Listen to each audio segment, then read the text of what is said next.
Recording in progress.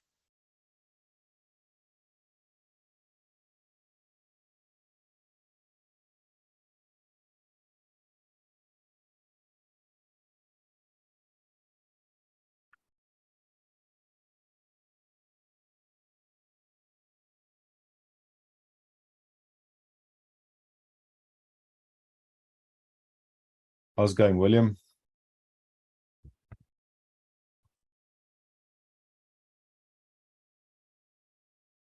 Hey, Hill.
Thanks, Nathan. Yeah, glad to have you with us again. Hopefully, you're feeling better much sooner rather than later. I'm also getting a bit of a sore throat. It must be something that the kids bringing back from school. I don't know what it is, but in any case, I'm here. Glad being here. Some familiar faces. Hal, William. Yeah, thanks for attending. So, like Nathan said, I'll be going through the normal markets I analyze, and then I'll jump onto today's tool suite spotlight, which will be the Momentum Zone Pro. But as always, just a quick disclaimer. Please note that all information in today's session is provided for educational purposes only. And it's not an offer or recommendation to trade futures, stocks, options, or Forex. Oops. All right. Let me just get rid of that. And here we go. Right. I've had a nice long look at the ES yesterday and today. And still sticking with the assumption that this move that we've seen higher here from, I think it was the 13th of March, potentially being a leading diagonal that's subdivided in these sort of three-wave moves. Let me just get rid of the snap mode there. Either giving us a one-off first wave of a larger wave to the upside. This was a beautiful zigzag to the downside, giving us a second wave, or a wave B. I'll go into the alternative count here, and that we've either seen the end of a third wave, and that whatever was happening here, and I've been saying this for a while, was potentially just corrective in nature, as a fourth wave with another fifth wave to follow, and then potentially a larger decline at a later stage. All right. Now, for those who are not familiar with Elliott wave analysis. I do sort of apply it loosely, if that makes sense. You know, they got all these rules and things that I kind of stick to, and I do find in a real world application that it can be quite difficult, very subjective in nature. I'm sure you guys are familiar with Elliott wave analysis and how subjective it can be. That's obviously why I use it in conjunction with market geometry to sort of guide me as to how these waves unfold. I'm a real big fan of also looking at patterns. Now, there's a few things that jump out on this, and unfortunately, both of them still could either be an A, a B, a C that ended, or a 1, a 2, a 3, a 4, and a 5 to go up. So the one saying this is the end of it, and we're going to see another strong decline to the downside, and the other one's saying more upside potential. So yeah, not really much help, I would say, for many people, because obviously the market could go anyway. It could either go up or it could be down. So what is interesting here is that we were sort of following this upward behavior back here in the middle of March, and I was saying potentially a leading diagonal to kick off a later stronger move back to the upside. That did materialize. Now, leading diagonals either form at the beginning of first waves, which is, I think, fits really well in sort of the 1, 2, 3, potentially 4, 5 behavior that we're looking at here, or they as well could be the start of an A wave, if that makes sense. So I'm quite content in saying that this was a leading diagonal. This looks like a beautiful ABC for, again, either a B or a 2. And this is where things get a little bit funny. We've got a beautiful 1, a 2. This was either a 3, a 4, and a 5. I do think that it counts nicer as an impulse. 1, 2, 3, potential A, B, C. And then I'm almost mincing my words here. So now I want to count 5 waves for a third wave. All right, forget now about the corrective count here. 1, 2, 3, 4, and then a 5. To complete a 3, and whatever this is, potentially a 4th wave, and then that 5th wave back to the upside. Now, there's one reason why I said this is either C, like C waves of a correction can also end as an ending diagonal. This here, to me, this also, and I won't say this is a leading diagonal, this behavior that we've seen to the upside here into, when was this, the 18th of April, does look like an ending diagonal to me. Now, if you really had to like follow Elliott wave analysis to the T, they will tell you that ending diagonals only form at the end of 5th waves. So this is why I also said a 5 here, because that could potentially mean that we've seen a 1, 2, maybe, I don't know, a 3, a 4, and a 5, but that would be the 5 of a 3rd wave, if that makes sense. So it's a little bit of a confusing sort of count here for me. The pattern does suggest that it was an ending diagonal. In the end, also a C wave could also have been completed as a ending diagonal. But I'm still working on the assumption that we're potentially just in a corrective phase here. I'm just looking at Fibonacci retracements here. Quite often, if we are seeing a 4th wave here, maybe I should just label that for you guys. Let's put a question mark next to it. And there's one reason I also want to show you this, is that 4th waves typically end at a 38.2% retracement, measured from the end of a 2nd wave to the end of a 3rd wave. And prices now beautifully moved into that, actually earlier during today's session, and it's now trying to bounce higher. We're also sitting with this level, if this was the 1st wave of a 1, a 2, a 3, and this is a 4, then your 4th wave should not pull into the area where your 1st wave ended. So that gives us a clear invalidation line, which is not far off where price actually made a low today at 4,073 3/4.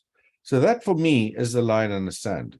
This would either tell me that we got a 1, a 2, a 3, a 4. If price breaks down here, that invalidates that this was a 3. And we potentially then seen a 5. I'll then get rid of that 3 over here, and that we either had a 1, 2, 3, 4, 5, and that we now still going to move deeper, potentially even as low as the 50% if you go from the start of the sequence to the upside, maybe even to 61.8, if that makes sense. So yeah, probably a lot to take in here. Again, you know, I like having a plan A, B, and C sometimes. Also looking at what the patterns are suggesting. And yeah, there are some hard and fast rules that they use for Elliott wave analysis. And yes, it can be quite subjective. But this ending diagonal here is kind of throwing me off a little bit, making me think that we potentially had that fifth wave and not a third wave, or the end of an ABC. But we'll know which way price is obviously going to go and which count would be correct, in my opinion, because I'm pretty confident that this was a leading diagonal into this high that completed on the 22nd of March.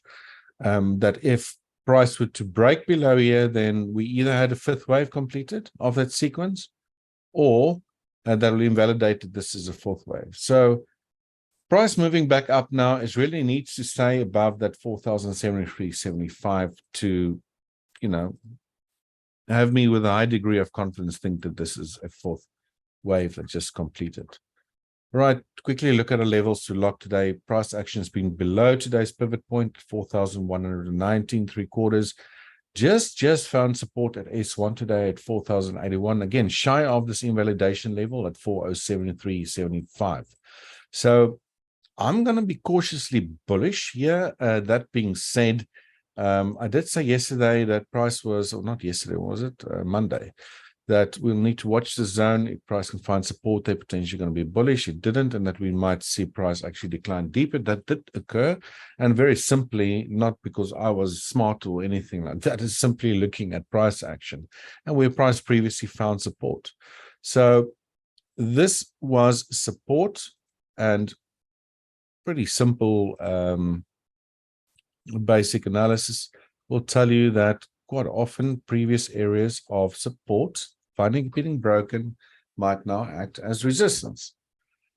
All right, so for me, price really needs to make its way up above this zone, the lower limit, very roughly the lower part around 4,132.75, and the upper part round about here where today's R1 actually is, about 4,148, again plus minus.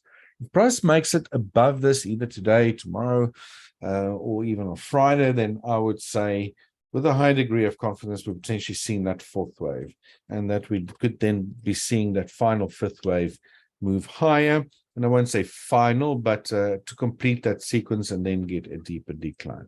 So cautiously bullish for as long as price stays above 4,073.75, just being aware that we also have this zone that acts as a support once, one could argue twice, 3, 4, 5 times, that might now act as resistance. So price would really need to make it there in the first place, break above it to, you know, make me think that a fourth wave has potentially completed. All right, so that was the ES.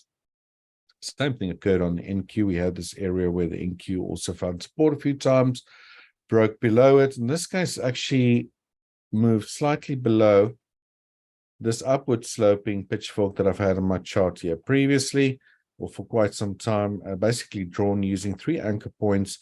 And those points were used by determining the 3 most prominent anchor points prior to the strong move to the upside.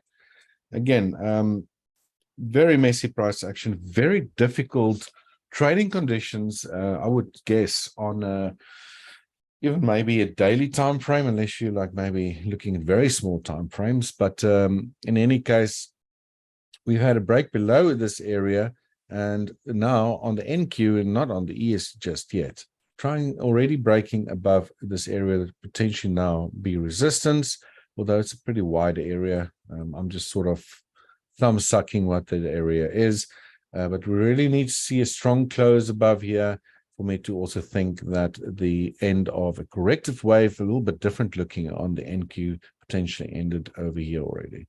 Maybe this whole thing here was just some sort of an A, B, potentially see, and that certain price is going higher. All right, YM. And this is just the beauty of market geometry in some cases.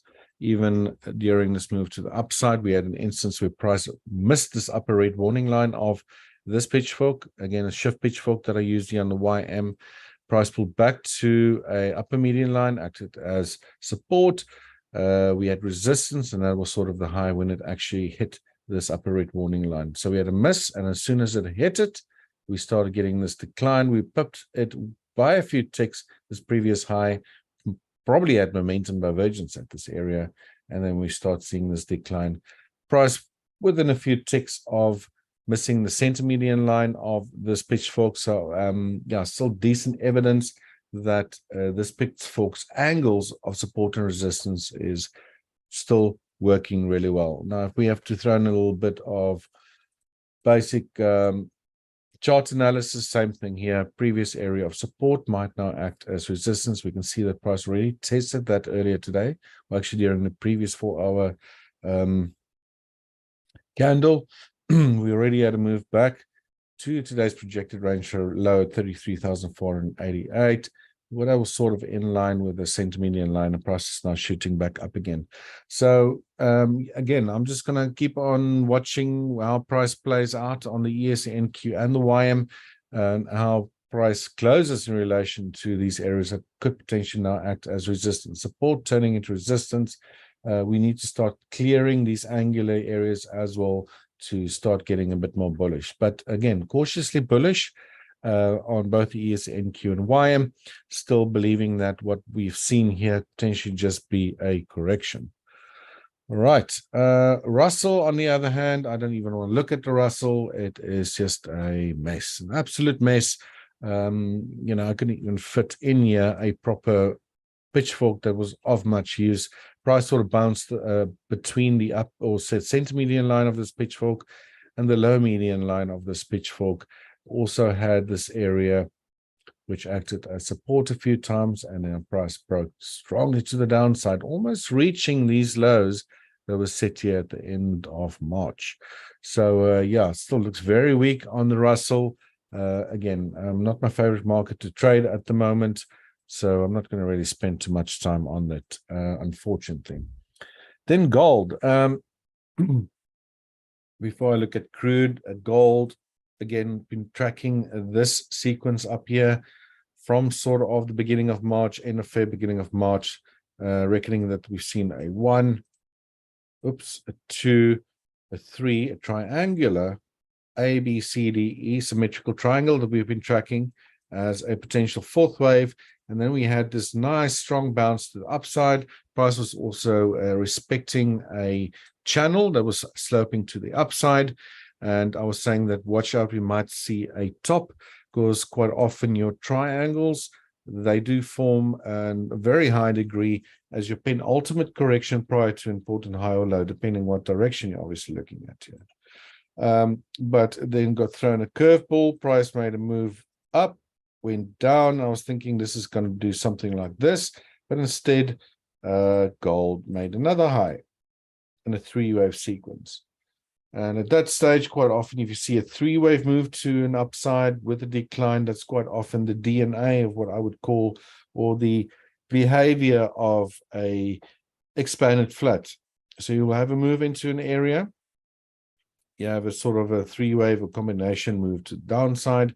You have another move that either reaches that top or just pips it or just goes a little bit above it. Also in a 3-wave behavior, which is what this looks like to me. And then a 5-wave decline. And then you get another move to the upside. So that's what's called an expanded flat. That being said, it could have terminated here. That was the idea, although it was not very deep. I would have liked it to be much deeper, especially after a 5-wave sequence. So my thinking here is that we could potentially still move lower. I'm still bullish on gold over the long term. But over the near term, I think, when was it? On Monday, I was saying potentially see a bounce higher towards this median line. Price broke above it, but look at how many times it's tested this angular channel. And remember, this channel was drawn just from using these anchor points over here. And you can still see how well it acts as support once, twice, 3, 4 times. Now, it's also been, respecting this downward sloping pitchfork that we've got here. You can see price just touched that upper median line. And look at the strong rejection we're getting down to the downside now. So I think we get a break and a close, or a decent close, could be on a 4-hour, daily, whatever the case might be, below this upward sloping channel line, which is round about today's S1, actually, at 1,991. We also got that projected range low, slightly below there at 1989, plus minus 1990. We get a strong close below there. I think price will start dropping potentially. I won't say for sure, but because it's reacted from this upper median line, it's still telling me it's respecting this angle to the downside. We really need to see a break and close above this upper median line, and then we have some more resistance to the upside in the form of this upward sloping channel. But with this current decline, just keep a watch out and how things materialize. A close below there, and I'll be bearish over the near term on gold. By near term, I mean still thinking that this entire thing is corrective in nature. We just got to start figuring out where and what pattern fits this decline. So still thinking potentially an A, a B, a C, but the way things currently look, it might just not be over just yet. So it could still head lower. So let's see, but keep an eye on this upward sloping channel. A break and close below there would, in my books, mean that we could see a deeper decline towards either one of these lower median lines on gold. Then we got crude oil. Some sort of thing, been counting what I've been saying was an impulsive behavior, a 1, 2, we had this huge gap, 3, I counted as a 4 here and a 5 there, and then we start getting the strong move to the downside. We also had this gap that was left behind here in the beginning of April, and I was saying for some time that we could potentially get a fill of that gap. And if you look at today's low, it's sort of, I think, almost perfectly filled that gap, right? This channel I didn't have any yesterday, or sorry, on Monday. I keep on saying yesterday, but I've been struggling to find a market geometry that could actually, keep track of the strong decline here. So quite often, if that happens, what you want to do is use a previous anchor point prior to important high. You bring it to a low. In this case, this is why I got these arrows. So I'm using this one and this one, and I'm bringing it back to this high over here. Then that would be my operating channel or market geometry, angular support and resistance for crude oil moving lower. We are seeing a strong bounce now. This could be potentially, the first leg lower, I think, of a deeper decline to follow, because if we do have a 5-wave sequence, one would expect a B, C, or combination thereof to the downside, and then maybe at a later stage, another strong move to the upside again. That being said, in today's world, good luck trying to figure out if this is corrective. It looks very impulsive to me in behavior. So although prices has reached market geometry levels, it reached today's projected range low already. Today's S1 has just been broken, and it's not trying to head back up to the upside. And just funny enough, also perfectly filled that gap. So this could potentially be end of a correction. Over the long term, I'm actually still bullish crude oil, but we were saying for a while, did expect a decline. We did wait for quite some time and finally got that. Now it's just a question of watching price action for a few days more to figure out whether this is actually the first wave lower of a deeper decline, a bounce that could be expected to follow that doesn't make a new high, found by met by resistance somewhere, maybe at some market geometry lines, and then another decline to the downside. So could potentially see a higher bounce over the next few days. But again, we'll have to see how price sort of bounces or plays around with these market geometry lines as well as our levels to lock. Right, guys, that sort of concludes today's analysis on the markets that we generally follow: ES, NQ1, Russell, gold, and crude oil. And as Nathan did say, we're going to have our tool spotlight for this week on the Momentum Zone Pro software. Right, so I do have another workspace open here. Let me just see where that is. Here we go. Create the Momentum Zone Pro workspace for you guys. By the way, I also did a recent 5-video series where I live traded this software. And I'm just quickly going to give you an overview of what is the software entails, what it is we look for, how it can be useful, and all that. I'm just going to mention that I did actually take a trade here yesterday, and this is on a micro contract of the ES. Right over here, you can see I still have a few lines that I drew, and yeah. But in any case, so if you're interested by the end of this presentation on, maybe getting your hands on the Momentum Zone Pro software, I just literally on Monday completed the 5th and final video of that live trading series. So it's all still fresh in my mind, and I must say I really enjoyed trading the software, that's for sure. Anyways, let's just give you a quick rundown of the Momentum Zone Pro software. There are basically 3 suites, as we call it, that's included in the software. We got the Momentum Zone, reversal zones, which are these ones plotted on here. We also have, let me just find that other chart. I've got 3 screens open. We got the Momentum scalping zones, which are these green lines you're seeing here. There's obviously different settings. I'll be going through that momentarily. And we also got a Momentum continuation suite, which is just based on, when you see strong trends, some of these zones could indicate where, a breakout could potentially occur. And if that does occur, pull back into a zone, you could then potentially take a trade there. So I'm not going to focus too much on the continuation zones. During those 5 videos, I actually found that I really enjoyed trading the reversal zones the most.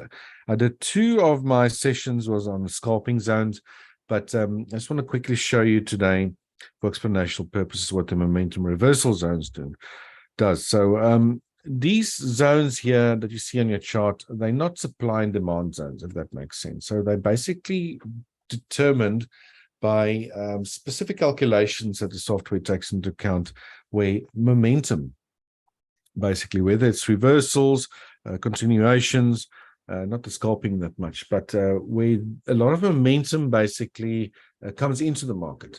And they quite often appear at key reversal points, like you can see here on the MES. That's a micro contract of the ES. I like trading 1 minute actually on this. So a lot of traders would probably see the 1 minute as a scalping time frame. But what I quite like doing with the reversal zones is to use a 1 minute. And I did find that I was in trades for anywhere between, I would say, 5 minutes to an hour was the longest. So not really scalping per se, but just more opportunities that were presented during the day when I was trading using the Momentum Reversal Zone suite. So before I look at some setups here, once you load the software onto your time frame, again, this could actually be on any time frame. You could use this for day trading, scalping, swing trading, whatever the case might be. You also have the capability of choosing some different settings here that can customize to your time frame of choice. And like I said, it could be suitable for either swing trading, day trading, or scalping. Now, on the reversal zone suite, you'll see that I got 2 buttons here on the left-hand side. MRZ stands for Momentum Reversal Zones. If I click on that, we'll get what we call resolution here. And you can set this to intraday mode fast, intraday mode medium, slow, and multi-day mode. So basically all that really means is that if you want to see a lot of these zones pop up, depends on how active you want to be, you can set that to fast. I found that a 1 minute setting, time frame works really well with the intraday mode fast. And so forth. So if you want to go to higher time frames, you can then go up with these modes to mediums, slows, or if you want to use higher time frames like 4 hourly, or whatever the case might be, you can go to multi-day mode. All right. So the other thing you can do is you can hide the active long zones. You can see there's one in the bottom here at the moment. It just formed, and this again on the minute time frame, probably about a couple of hours ago, I would say. So you click on that, then that zone would disappear. Right. Obviously, I always have them active because I want to see the most recent ones that's on the chart. Now, you also have ones that formed historically. So you can click that if you want to go do a little bit of visual back testing to see how things would have played out if you traded those zones. But let me quickly show you. Let's go long zones historical, and you see that they're lighter green in color. So these are areas that printed previously, but what happens, they disappear when price actually then penetrates and breaks below these zones. All right, so you can see on the zones or reversal zones to the upside here, they're still active because price hasn't been or hasn't broken above them as yet. All right, so I'm just going to hide the long zones. You can show your historical short zones as well. There was a couple here, you can't really see them that well, but in any case, let me just quickly hide that again. I wouldn't actually have gone long on any of those historical ones because it wouldn't have worked out, because it's very clear to see that the ES and the NQ, I've also got this on the MNQ, has been moving pretty strongly to the downside, making lower lows, lower highs, lower lows, lower highs. So would have been more interested in actually trading short setups, if that makes sense, right? So here's a really good example of a correction that sort of formed in the MES. Again, this is actually in that final video I recorded. Price actually right at the top of this correction moved lower, and it was sort of around about here. I was actually waiting for this. I had to be quite patient. I waited for nearly, I think, an hour or so before I stepped into the office.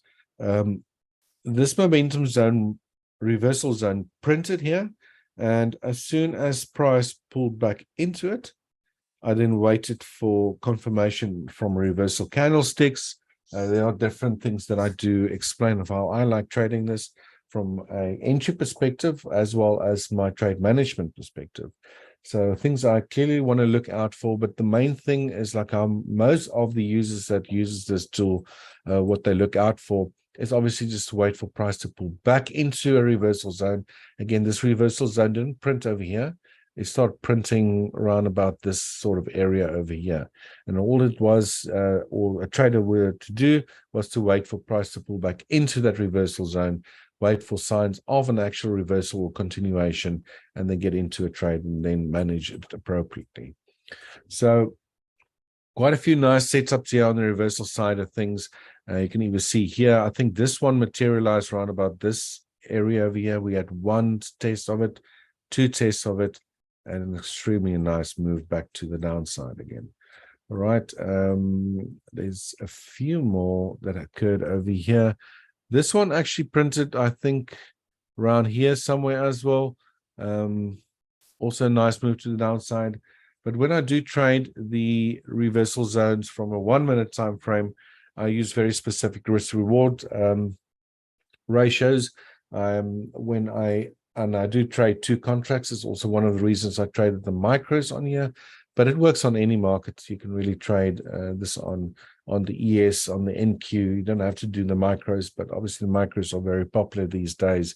You can see how well these reversal zones acted as resistance in this case, how many times it's been tested and how many times it's been rejected. So just over the couple of last few days, there was so many really, really good trading opportunities to go short using the momentum reversal zones. So that being said, guys, it's actually very simplistic in nature. Yes, you do have to have, I think, in my opinion, a bit of subjectivity involved here by reading what the market's doing.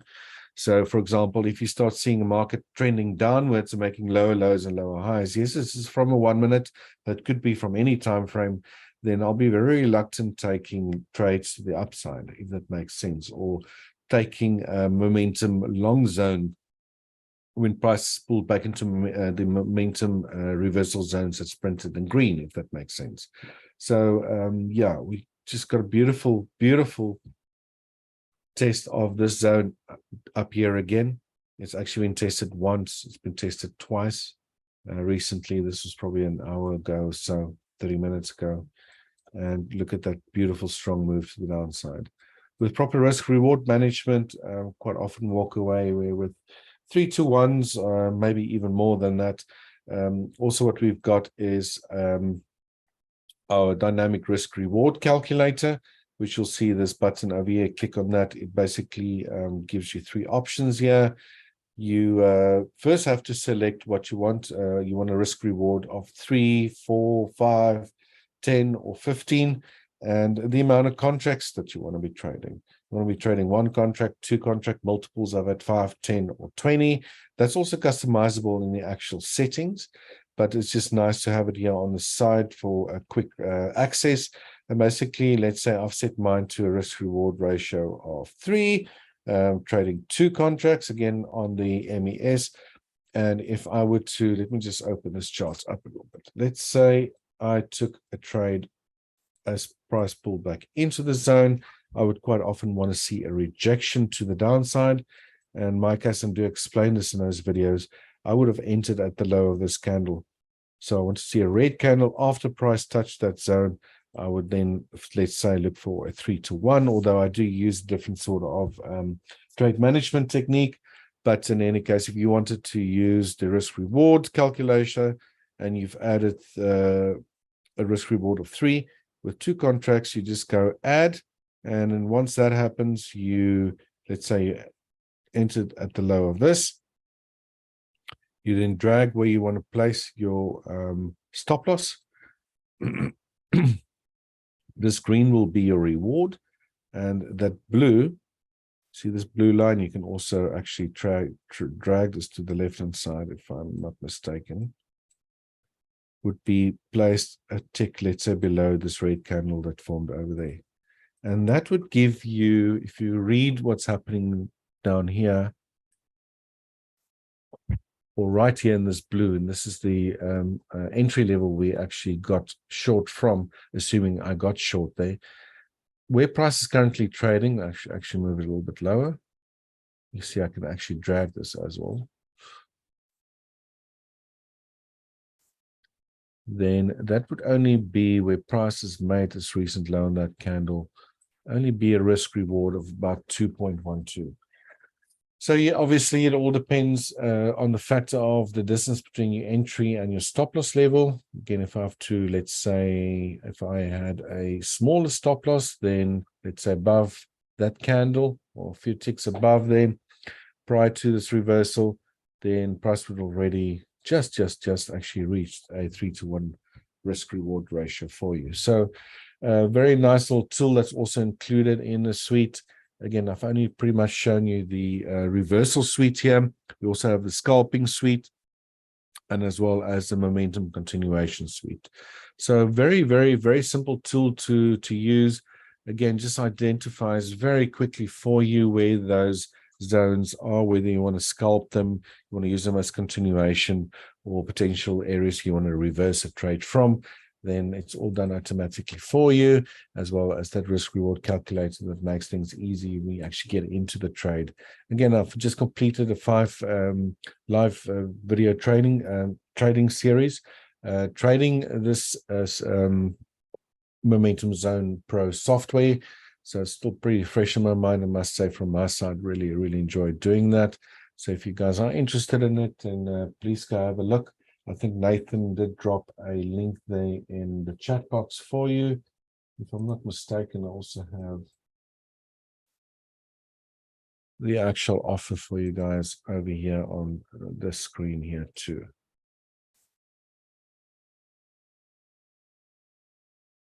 Yeah. All right, guys. Yeah, that's pretty much it from me. Analysis side, the tool spotlight.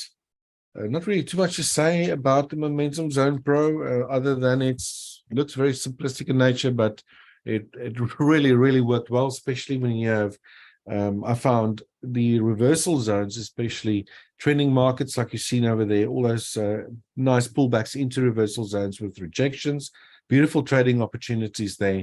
And I've also found that they work pretty well in ranging markets as well, where you have sort of sideways price action. You know, trying to get in decent areas in a let's say either correction or sideways moving range can be quite often pretty difficult to do, but the Momentum Zone Pro does a really good job at identifying those areas where you potentially, you know, either go move both up or down if price is trending in a range as well.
I didn't bomb out somehow. Yeah, no, I'll be okay, I'm sure.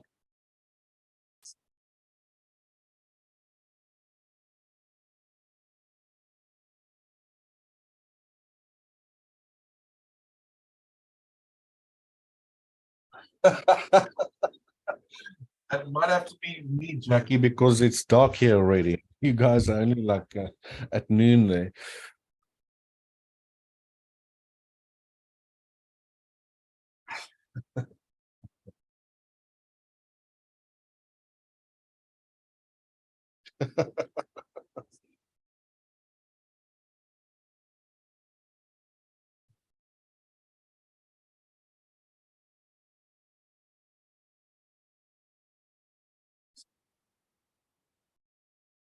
Ooh.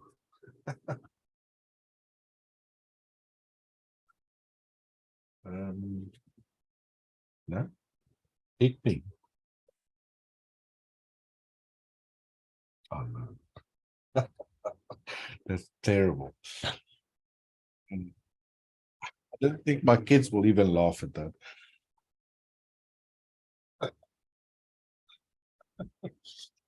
Awesome.